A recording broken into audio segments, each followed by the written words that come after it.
Hello, আজকে আমার সবগুলা হেলমেটের বিভিন্ন জায়গায় বিভিন্ন ছোটোখাটো কিছু অপারেশন করব। এই স্করপিয়নটা কেনার পরে থেকেই এইখানের আঠাটা ছুটে গেছে। এটার জন্য আমরা অনেকেই অনেক প্যারা খাই। খুব সোজাভাবে ভাই, জুতাও যেরকম ছিঁড়ে হেলমেটেরও কোনো অপারেশনের দরকার আছে। সুন্দর জুতার আঠা একটা কিনা নিয়ে এই দেখেন, খুবই সিম্পল। অন্য হাবিজাবি সুপার গ্লু লাগানোর কোনো দরকার নাই। মুচিরা যেভাবে কাজ করে এইভাবে করে নিজের হেলমেটটা নিজেই রিপেয়ার করবেন। এইভাবে একবার লাগাইলে আমার মনে হয় না আর এই জীবনে মানে অরিজিনাল স্টকে যেভাবে লাগানো ছিল তার থেকেও ভালো কাজ করবে। এর আগেও আমি করছি, এই স্করপিয়নটাও করতেছি।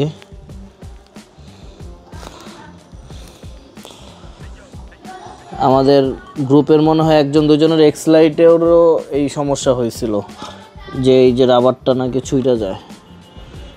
আর এই সলিউশন আঠা, জুতার আঠার নামেও চিনি, বা অ্যাকচুয়ালি এটা সলিউশন আঠা। সলিউশন আঠাটা লাগানোর পর কিছুক্ষণ হলো করে বাতাস লাগাইতে হবে, একটু শুকাবে যখন, তারপরে গিয়ে আমরা এটা লাগাবো।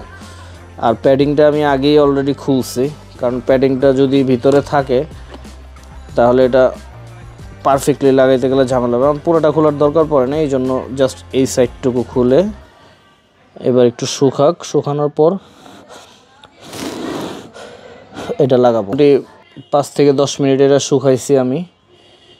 এই এখন এটাকে এভাবে করে লাগিয়ে দিই। ভিতরের অংশ শুকানোর পর প্যাডিং লাগাবো, নাইলে আর এই জিনিসটা আবার প্যাডিংয়ের সাথে লেগে যাবে।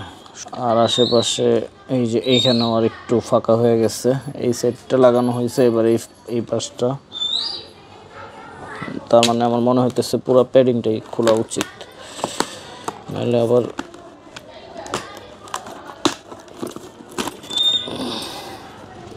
একবারে সেফলি কাজ করি। আর কি অবস্থা, পুরোটাই খুলে গেছে। ধরো স্করপিয়ন যতটা এক্সপেক্ট করছিলাম মানে তার থেকে আমার মানে প্যারা দিছে বেশি। ওই তুলনায় এক্সলাইটটা কম।